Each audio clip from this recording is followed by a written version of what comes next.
Today's video, I'm back to work on Old Crow again to finally put the finishing touches on here, I think, for the most part, so we can say that it's officially like done. It's been really pretty well done anyways, but there's been some loose ends on it that I've wanted to finish up and I just haven't taken time to do it. Well, today's video, we're gonna take the time to do it. And I'm doing that because we've got a car show coming up here in about a month or so. We're trying to get everything all ready to go. Hookers and blows ready. There's just like I said, a few little loose ends left here on Old Crow, and then of course we've got the Jeep over there that just a bare chassis flipped upside down and still needs some welding on right now. So a little ways to go on that. Probably should be working on that, but I think I want to take the day and just go ahead and knock out these little loose ends that we have here left on the truck. So what loose ends are we talking about? Well, I need a door panel still here to be able to kind of match and go with the rest of the interior. We got the bottom panel on forever ago, but never got painted, so now it's all rusted and looks like hell. And this part up here, I feel like needs a door panel on it as well. I mean, it's already got a panel there and actually doesn't look all that bad or anything. And I kind of like the patina look to it, but it needs to flow with the rest of the cab. So we've got to get something going on here that matches like the back of the cab and the floor and kick panels and yada, yada, yada. So knock that out today's video. Another thing that I really feel like this truck needs is just a little bit of color. And I think the way that I'm going to do that is through some window tint. I've got some red window tint that we're going to put on here. Hopefully it's not too much. You know, we'll see what happens, I guess, in a few when we get it on there, or at least a few for you guys.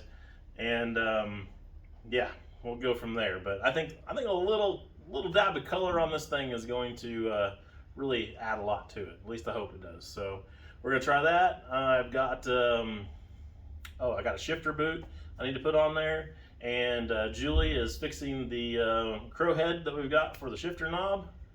Hopefully, I guess enough rambling. Time to get to work. Plus, they're making all kinds of noise over there, so I don't know what that's all about. The only little bit of tear down that I need to do is take these door handles off.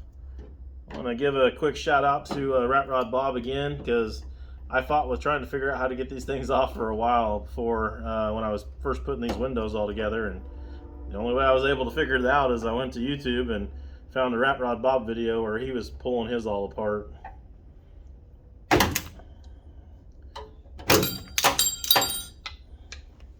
His went a little smoother than that, but I got it off. Okay, so in case you're wondering, square shank here on the regulator, got a square hole in the end of our handle, and then there's a hole drilled in the regulator and the handle where you just slide a pin through, and that's what locks this thing into place. You got, you know, basically 4 slots that you could put it in, depending on what you're looking and wanting to do there. And then it's got this little spring-loaded piece here that holds the pin in place and doesn't allow it to fall out.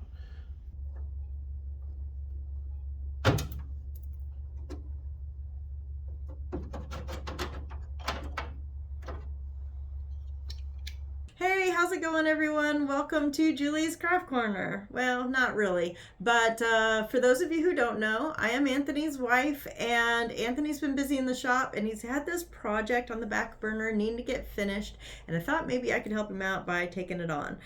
We had a subscriber named Steven who saw that we were using a vice grips in order to shift Old Crow, which, you know, is a rat rod kind of a thing to do, but not really cool. And he's like, you know, I have something really cool for you guys that you need as a shifter knob. And he's not wrong. He sent us this really cool raven skull. And so Anthony just needed to drill and tap it out. If you haven't seen that video yet and how that went down, I'll put a link to it right here. But for those of you who've already seen that video, you know it was an epic fail. Turns out, even though this does have some really nice weight to it, it was actually hollow inside and it shattered under the drill bit. So then came, what do we do now? You guys seem to think the most common answer is epoxy resin, just fill it up, but it is a big hole. But we agreed that's probably going to be the thing that's going to have to happen. Now, we did run a test. I got an old paint can lid and I filled the center little knobby area with this. I went to the Hobby Lobby and picked up this amazing clear cast epoxy resin stuff. I don't know. So it turns out there's a bunch of different stuff like this out there on the market, and I've never played around with any of it. So, I mean, I just grabbed this one. We'll see how it works. So I filled this up and let it sit overnight, and then Anthony drilled and tapped it. And not only did it take a drill and tap pretty good, it also seems like it's going to be pretty rigid and be what we need in order to handle the force of shifting on that shift lever. So step 2 is to fill this space. Now this was all the way hollow down the beak, and that seemed like an awful lot of epoxy. It's telling me that I can only pour so much, and it's gonna have to set between layers. So I filled the beak with other product, and UPS is here, so be right back. Crash course on this stuff. There is a 50-50 mix that it says to do, so I'm just gonna do a little at a time and get it poured in there and let it set up, and then I'll go to the next level.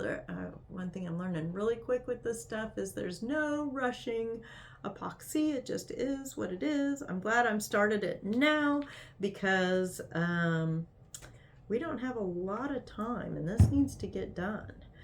For those also, I don't know if Anthony's told you guys yet or not, but we have put Old Crow in the Darryl Starbird car show in Tulsa, Oklahoma in February. I'll put the dates and information about that show in the description below of this video. But if you guys are planning on going to that video, come and see us, and come to that car show. Come see us and say hi. We'd love to see you. Hookers and Blow will be there. Old Crow will be there, and hopefully the Jeep that Anthony's been working on will be there. Now the fun thing is you got to mix this stuff for 3 minutes, and nobody wants to see that, so we'll definitely speed this up.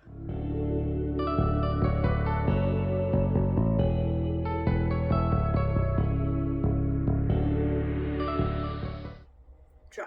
Okay.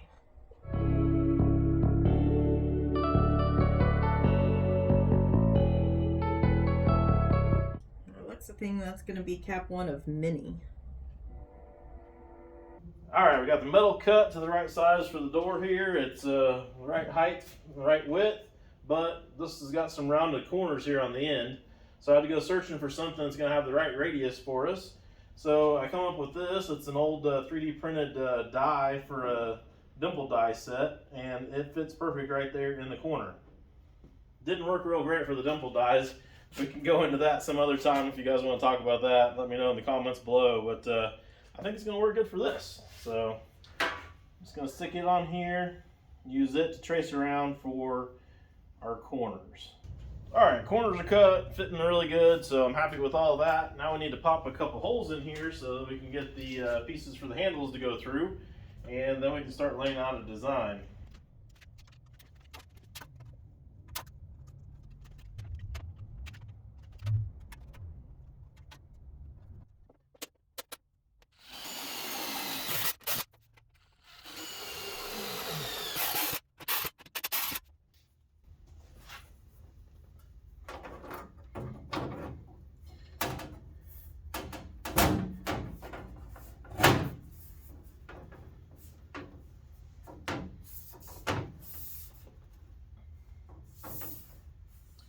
That's not too bad.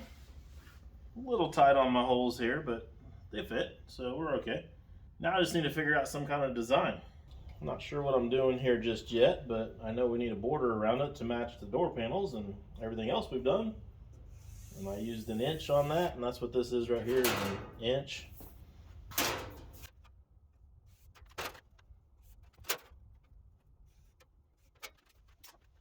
Go ahead and use this again to get our corners set into place so that they'll match the others.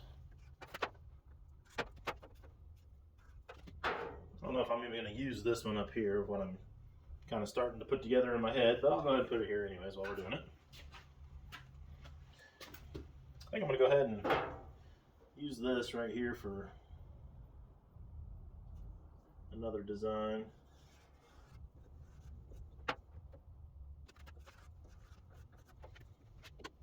I don't want to just have two circles there, so I think I'm going to connect those.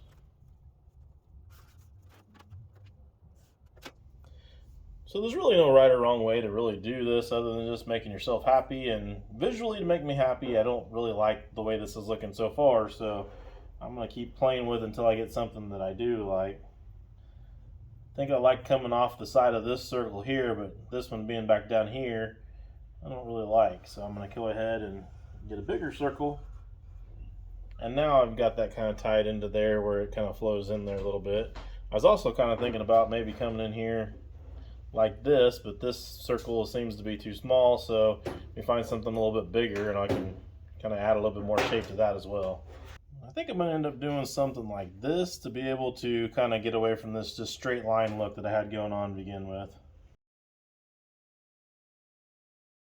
Yeah, I don't know if I like that or not either. I think I'll go back to having this line here just extend down all the way, and then we'll just make this split into two different panels.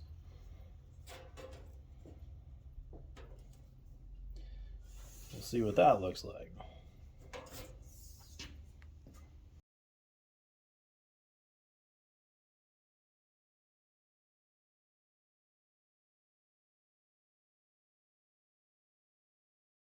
I think I like the look of that better than anything so far, so I'm going to go with that. And then I just got to figure out how I want to lay out my diamond pattern. I'm going to go right off of that corner and that corner to begin with.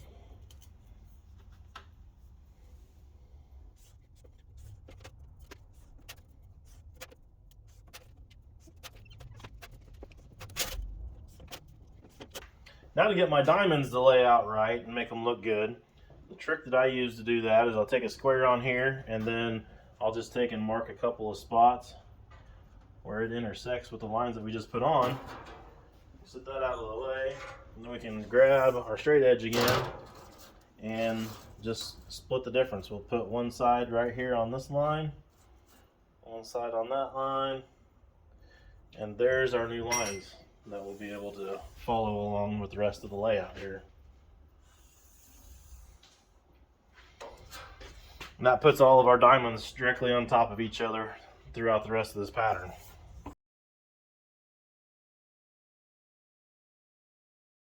Well, this is what it finally looks like when I got it all laid out. I'm digging the way it's looking, so it's time to go ahead and start bead rolling this thing. I'm not going to cover the bead rolling on this too awful much. We've done that in a whole bunch of other videos, so I'll probably just take the next hour or so, knock this out, and then you guys can come back and see what it looks like when it's done. Well, there's what I got after bead rolling it. I think it looks pretty good. We'll see what it looks like here on the door. We do have a little bit of warpage here from bead rolling, but once we put some rivets in here to match everything else, it'll suck it down tight and will be no problem. I think that's going to look pretty kick-ass. Well, I'm going to go ahead and go and knock out one more of them, and then we'll come back and start mounting these things, I guess. Next, I need to lay out the holes for all of the rivets to go in. I've got a couple different tools here that I'm going to use to do that. My first one is this custom set of dividers that I have. It's just a set of dividers. I chop the end off one side of it and then I put a marker on there.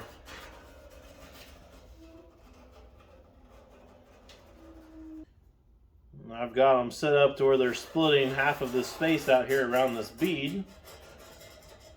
So that'll give us one spot there to go off of when we're drilling a hole. Now we'll just need to do the spacing and make sure the spacing is even all the way around. Now to get everything all looking even like, we've got to split this in half so we know where our center is. 28 1/4, so we're going to 14 1/8 around the corner, so I can't get all the way to the edge, but I can eyeball it close enough. End up being right about there. And that'll let me have a spot now to start off of with laying out the rest of the holes. I've got this tool that allows me to line them all up pretty easily. I promised I was going to do a video on this, and I got started on it, and I have not finished it, so do look for that to come. It's going to come out fairly soon here, I promise you, on this tool. I keep having people asking me about it every time I use it. And I just continue this process all the way around the panel until we get them all marked. Now the fun part, I get to drill 100 holes.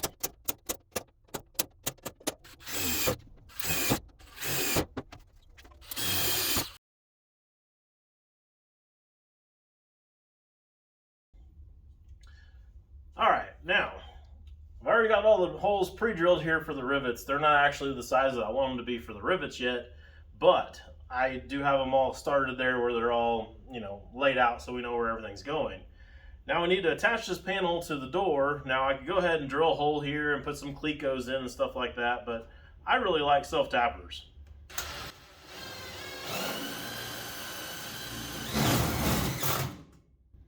I go ahead and just run it in real quick. I've already got now my hole drilled and it's secured. And then I can do that in a few spots around the panel and be good to go.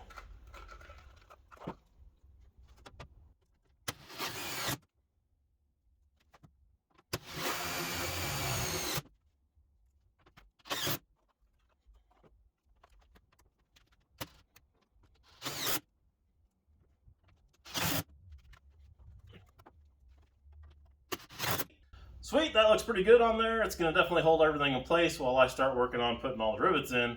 Now, when I do the rivets, I'm only going to do like 1 or 2 holes, maybe 3 at the most, and I'll drill them out, and then I'll go ahead and put the rivets in, and then go to the next ones. I do that because if you start on one spot here and you just put all the holes in, drill them all in, and then you go to put rivets in there, by the time you get the rivets in there, sometimes the panel does walk around a little bit on you, and then you can't get the rivet in the hole, and you've got to waller the hole out, and then you've got a wallered out hole, and it's just not the best ideal scenario for everything. So if you just do them here and then go on to the next ones and work your way around the panel, you won't have any of that to worry about. Also should note that obviously I've had the door apart here, and we rebuilt everything, and I know what's inside there and where everything's at. If you are doing this on one of your projects and you don't know where everything's at, you probably ought to dig in there and look around a little bit and see where everything is, so that you don't start sticking screws and rivets through things that are kind of important on the other side. So, food for thought.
We wait.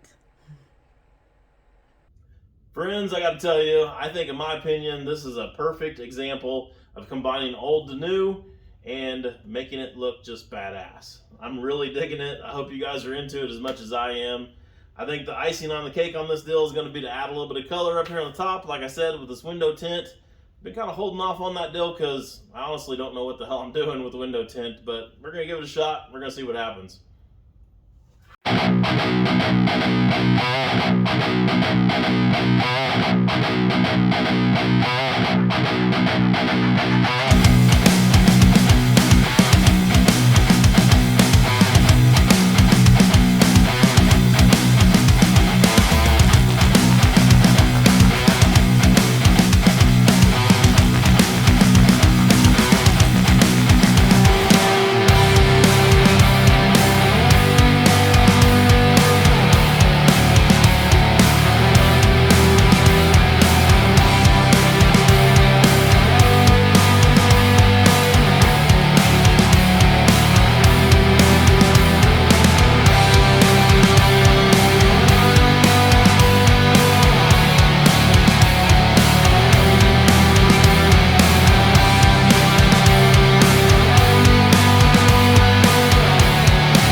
Jinx myself yet, but that actually went smoother than I thought it was going to, so that's all fine and good. I did notice, however, though, that the color on this is a little different from what you guys are seeing to what I am seeing. I seen in the camera when I was setting it up what it looks like for you guys, and it's a lot brighter red and kind of a shinier red than what I'm seeing standing right here looking at it. Right here, I can't even see through it enough to be able to see the seat in there. It's a pretty dark, kind of charcoaly looking bloody red instead of the bright, vibrant red that it kind of is on your guys' screen. So that's interesting.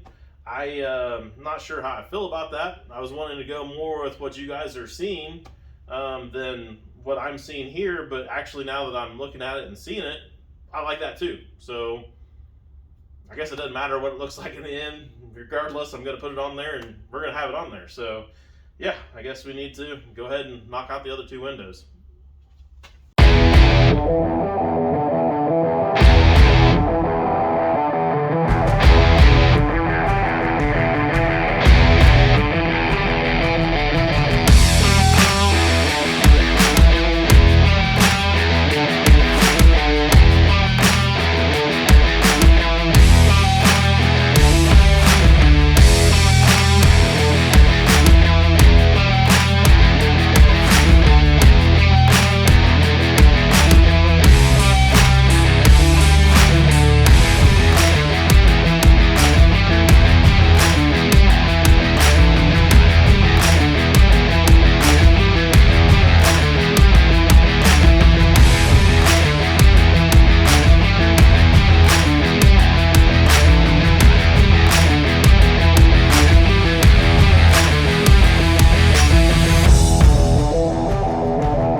Windows didn't work out quite as good as the first one. Actually, I knew I shouldn't have jinxed myself, but they're all right. They're not horrible. I got a big hair over here in this one. I think something fell out of my beard and landed in it, and Didn't know that until after I had it all squeegeed out. This back one was really kind of hard to get trimmed around, but I got it on there. There's a little bit of a gap here and there, but I think it'll be okay overall. So now we can mess with the shifter and see if we can't get this thing to where it'll get covered up. Got the old El Cheapo $30 deal from Speedway here, and I'm hoping it goes around this tube. I think it will. Yeah, it looks like it will. It's actually about perfect, honestly. Something along that lines. I think it's gonna work. Looks like it should. This has just got some little screws here, so I need something to pop some holes in here with real quick, I guess, and we can screw that down.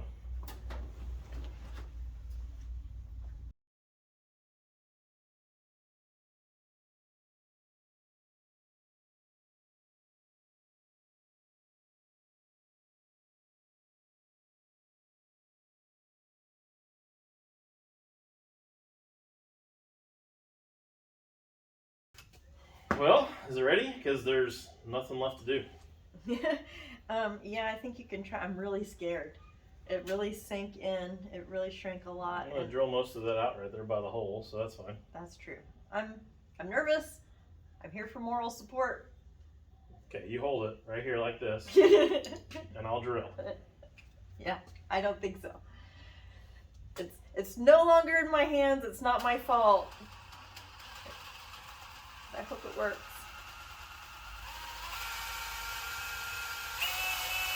That's not straight. What do you mean it's not straight? You weren't at a 90 to the base. You were like this.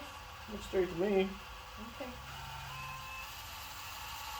What about this way?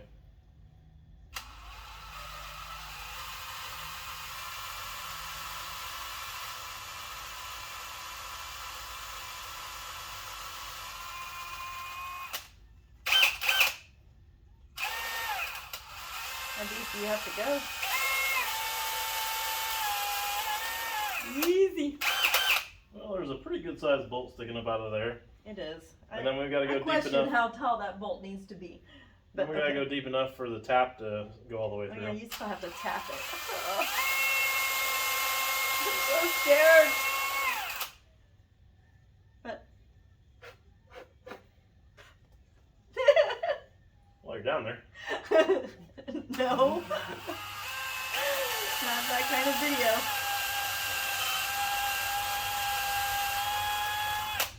That's got to be deep enough.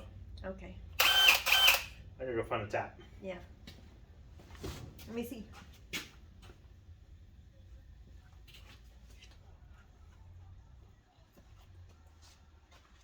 Sure, this is. Man, I can't hardly see this anymore. Yeah, 3/8. That's what size it is? Yep. It's cold back here. This is tap's a little worn. It's from 1995.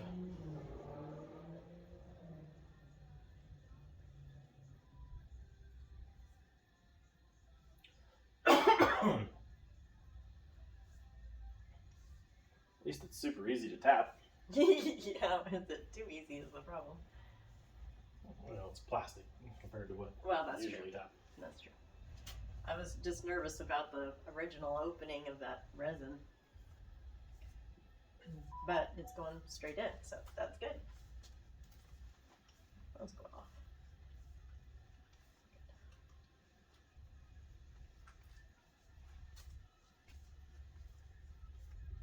So you just go to the end of that?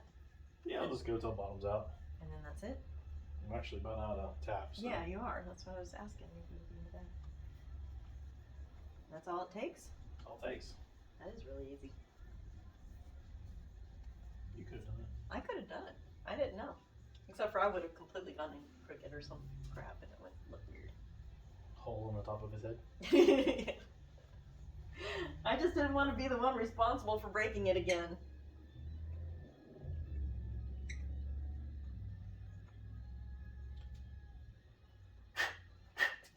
Put that back over there for me. Well, let's see what happens. Okay, moment of truth. Huh, that's gonna look really cool in here. And I like the red tint.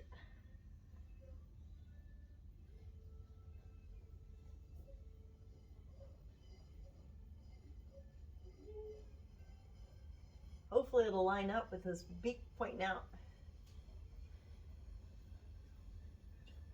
It will, one way or another. Well, sure, but it'd be nice if it's right where it needs to be.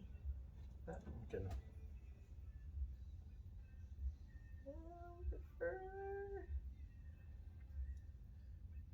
That actually worked out perfect. Wow, look at that, all the way down. That's awesome. Look at how fun that is. I figured I'd have to put a nut on the bottom to run up on there and tighten it up and get in the right spot, but that worked. No, look at that. Sweet. That's fun. He's driving. Cool. Yay. Oh, and you got the boot on here. Yep. Nice. So, is it done? Other than the headlights, which, Oh, yeah. you know, We're in a disagreement about the headlights. for now, it's done. It's done. It's ready Yay. to go. Anyways, I guess that's about all we got for you guys on today's video. Thanks for watching, and we'll see you next time. Pretty. I really am liking this vehicle more and more than Hookers and Blow every time I see it. What? Oh, why not? What the hell's wrong with you, woman?